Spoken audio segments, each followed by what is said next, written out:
Hi, I'm Chris Smith. And I'm Ree Morgan. And we're here in Las Vegas, Nevada for day 3 of CES 2010. And today has been the day where we've been able to trawl the stands for the first time to get a good hands-on feel with the products that are going to be making the news for the next few months. I visited the Samsung stand where I went to check out the 9000 series. We're here at the Samsung stand with the star of the show, the 9000 series.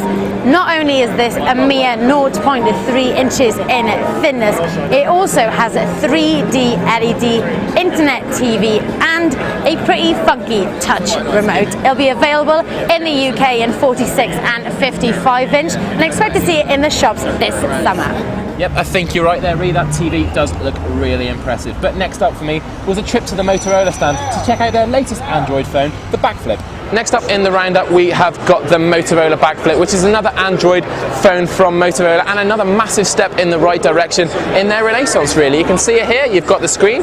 On the back, you've got the full QWERTY keyboard. Well, how does that work?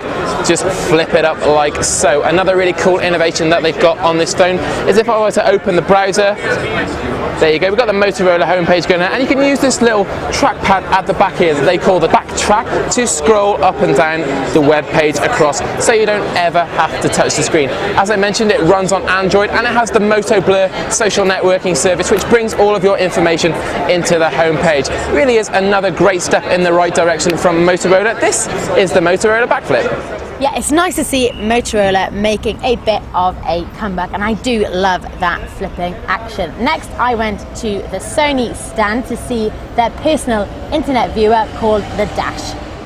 Hi, we're here at the Sony stand, and this is the Sony Dash, and it is your personal internet viewer, but it is basically a high-end alarm clock. With this, you can access internet videos, music, your photos downloaded from Picasa, PhotoBucket, or Facebook, and you also can download from 1,000 free apps. It's going to be available in April, and it's going to set you back around $200. So I'm sure we'll all be dashing along to our nearest Sony retailer to pick up the Dash if it arrives in the UK later this year. But next up for me was a trip back to the Samsung stand to see the latest ebook reader. Now, as we've mentioned, this is built in with Wi-Fi, and one of the main advantages of this compared to some of the other manufacturers on the market is this is partnered with Google, at least in the US. So you'll have access to Google's mammoth library of books that they've uploaded to their servers, and a lot of free ones also. I think ebook readers are going to be a big thing this year. Bringing the day to a close, we went to Toshiba to check out their latest technology called Cell TV. We're here with Toshiba's big news, which is Cell TV. Now, Toshiba again trying to do the impossible, this time upscaling 2D to 3D on their televisions. We've had a quick look at some demos here of the gesture control and the upscaling 2D to 3D. And when it comes to the gesture control, it looks very accurate, especially when it comes to fast forwarding your footage using your hands.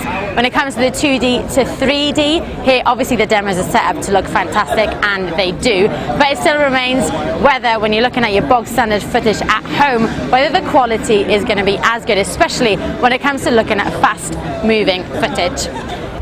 So there you have it, that's day 3 from Las Vegas. We hope we've given you a flavour for the big products that are on show at the event this year. Remember, we'll have full hands-on and videos of these products when we get back to England, but in the meantime, we hope that's given you a little bit of a taster. We'll be back at the convention centre tomorrow to get more products, so we'll see you same time tomorrow from CES.